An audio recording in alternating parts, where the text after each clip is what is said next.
This is your Adventist News, a service of the South Bahamas Conference of Seventh-day Adventists. I'm Latoya Burrows. Coming up in the news, Governor General visits Bahamas Academy. Youth take part in annual Global Youth Day initiative, and students learn the power of prayer. These stories and more on this week's Adventist News.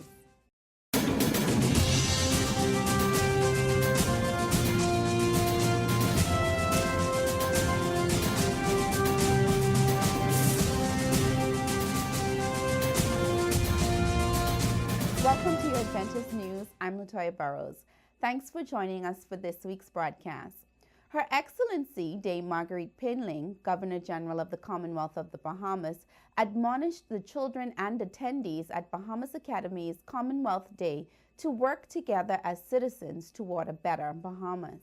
Commonwealth Day provides an exciting opportunity to focus on the theme for this year, with the objective of committing ourselves to the pursuit of the ideals which fall therefrom. Against that background, we are delighted to work together to continue building our nation, meaningfully embracing the values which enhance the Bahamas as a place where peace, order, and good governance prevail. You are precious assets who are being encouraged by your parents and your teachers to realize your full potential so that you will become positive contributors to the development of our country.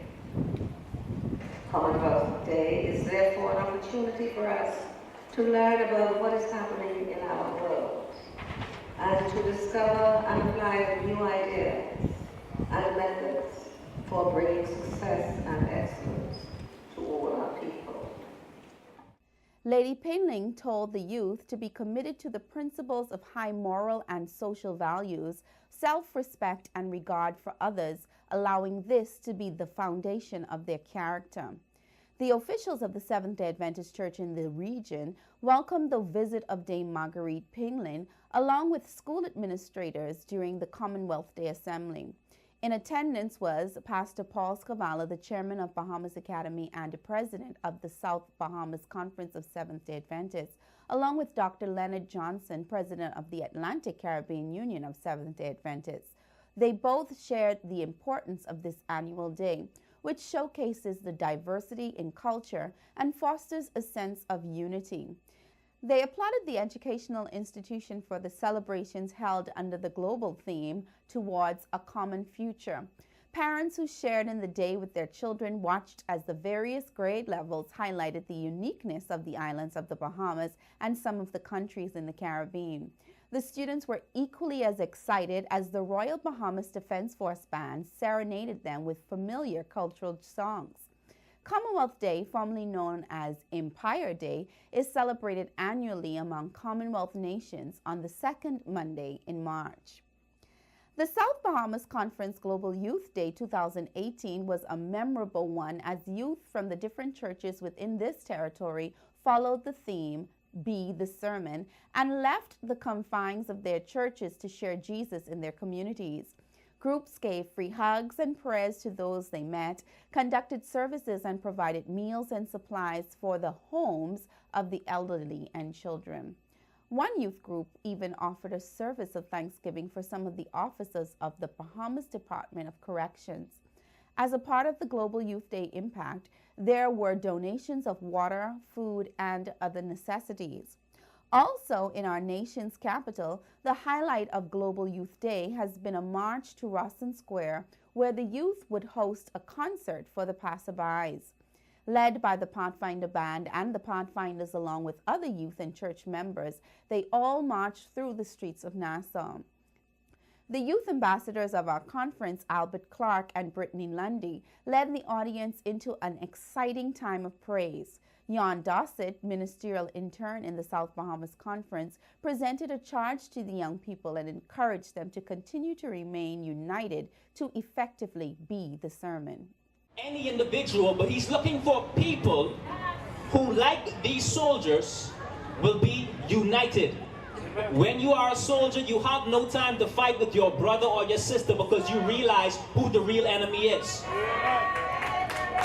When we realize who the enemy is, there's no time for fighting because we realize it's not flesh and blood that we're up against.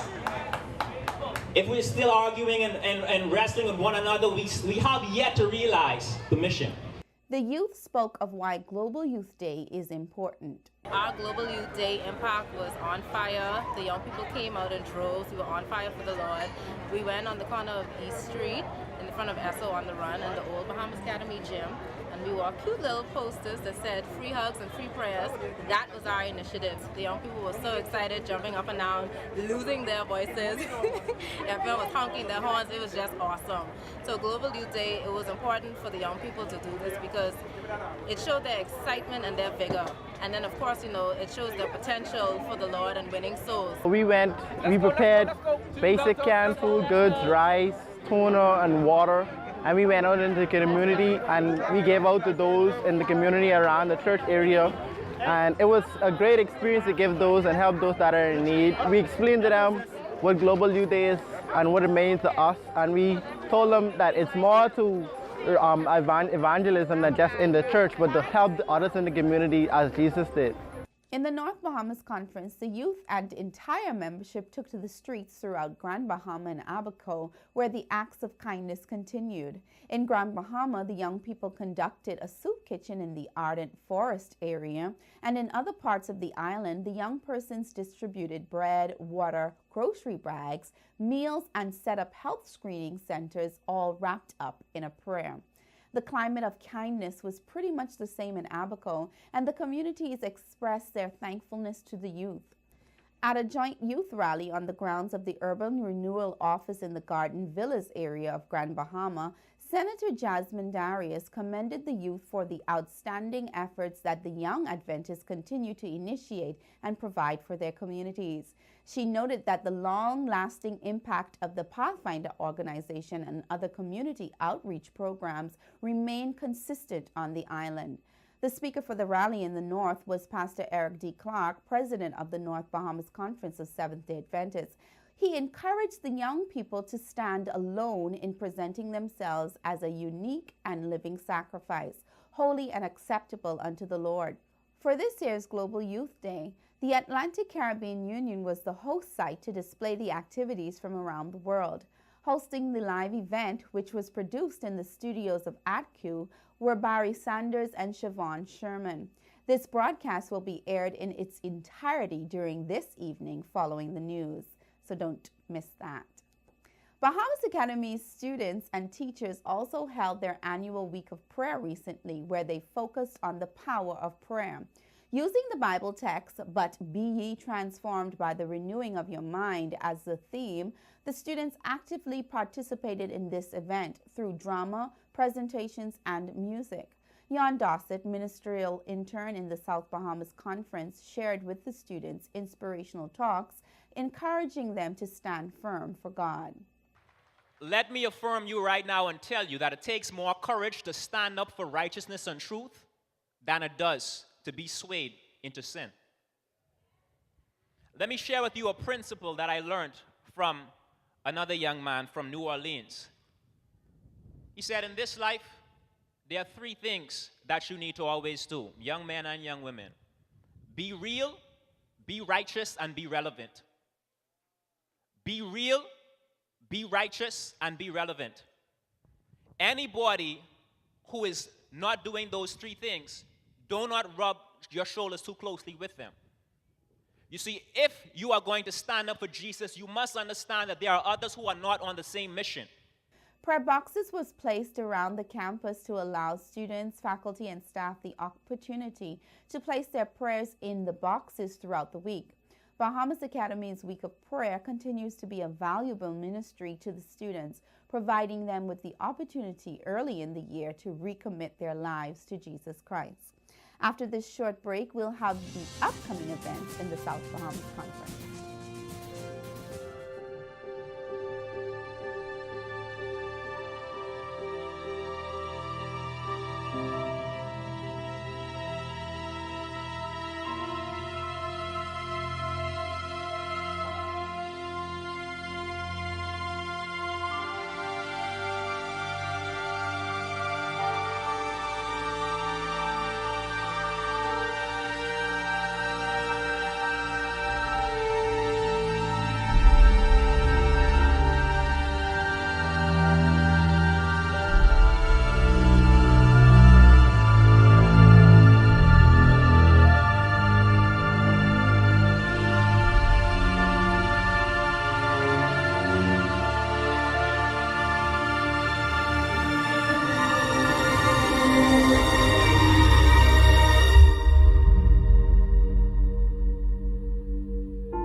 Welcome back to your Adventist News. I'm Latoya Burrows. Thanks for watching.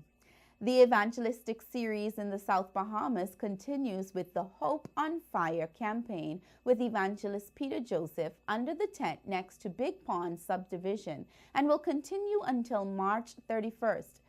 The End Time Events Gospel Campaign began on March 18th with Pastor Carl Johnson at the Living Faith Church on Old Trail Road and will continue until April 14th. And the Redeemed by Jesus Gospel Experience with speaker Pastor Asher Dane Duncan will begin on March 31st under the tent on Gladstone Road. The rally dates for these meetings are on Saturday, March 24th at 5 p.m. and Wednesday, March 28th at 7 p.m. at the tent.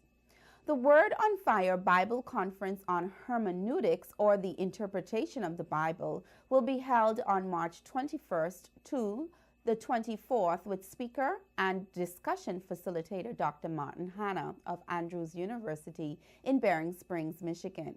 The meetings will be held during the weeknights at 7 p.m. at the Berea Adventist Church on Blue Hill Road South and on the morning of Saturday, March 24th at 11 a.m. at the Breath of Life Adventist Church on Marshall Road.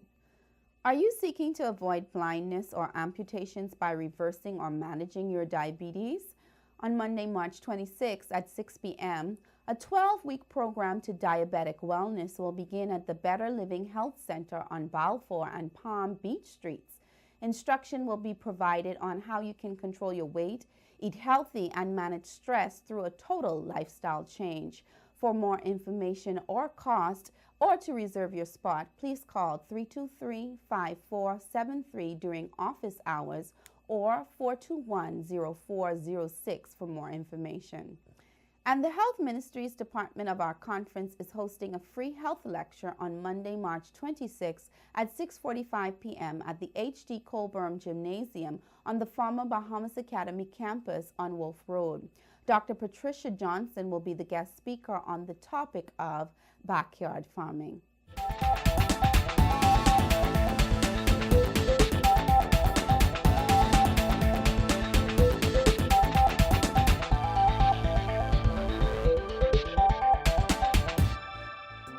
We often hear health experts say that drinking a glass of warm water with lemon every day early in the morning is good for our health.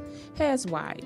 Water is extremely good for your health as it is the best way to keep the body hydrated, and it helps flush out harmful toxins.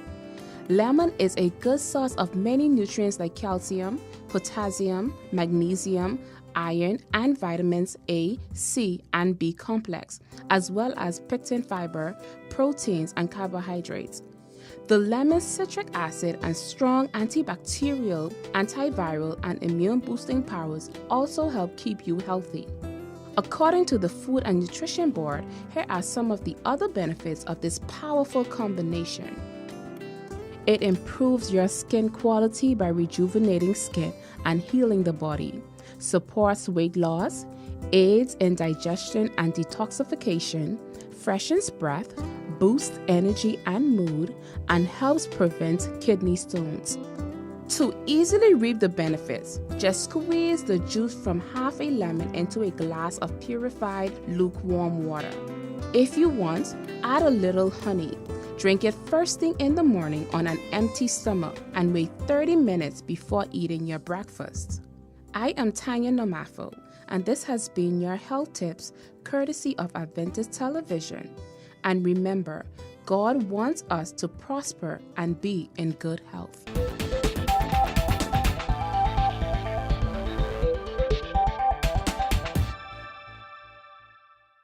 Let's go now to the Adventist News Network for our news feature from around the world. The Seventh-day Adventist community recently inaugurated its first church in Erbil, the capital city of the Iraqi Kurdistan region. The official opening ceremony included local authorities and representatives from the headquarters of the Middle East and North Africa Union. After several decades of war and instability, many Adventists left Iraq and the church was severely affected. All the Adventist churches in the country started to close one by one until the last church in Baghdad had to shut its doors. In 2011, Adventists from Baghdad, Nicaragua, and Brazil began to meet together in Erbil to worship. The group grew, particularly as the Adventist Church's humanitarian agency. The Adventist Development and Relief Agency came to the region to work for refugees and internally displaced people. With the new building, the church can receive more people. They are planning various projects to serve community members. Rick McEdwards, president of the Adventist Church in the Middle East and North Africa region, believes being a light in the community should remain a focus for the new facility. As Adventists, we are called to bring hope to the world. After years of crisis, it is a great moment to see a new church open to serve the area. We are grateful to God for the freedom to open a place of prayer and service in order to bring God's love to the world. Well, that's it for our Adventist news from the South Bahamas Conference of Seventh-day Adventists. Please continue to share your news stories or upcoming events with us by emailing them to sbcadventistnews@gmail.com, or feel free to call our media department at 341-4021. For a rebroadcast of the Adventist news, please visit the conference website at www.southbahamasconference.org or on our Facebook page. Thank you for watching tonight's broadcast. On behalf of our production team of Adventist Television Channel 658, I'm Latoya Burrows. Have a happy Sabbath.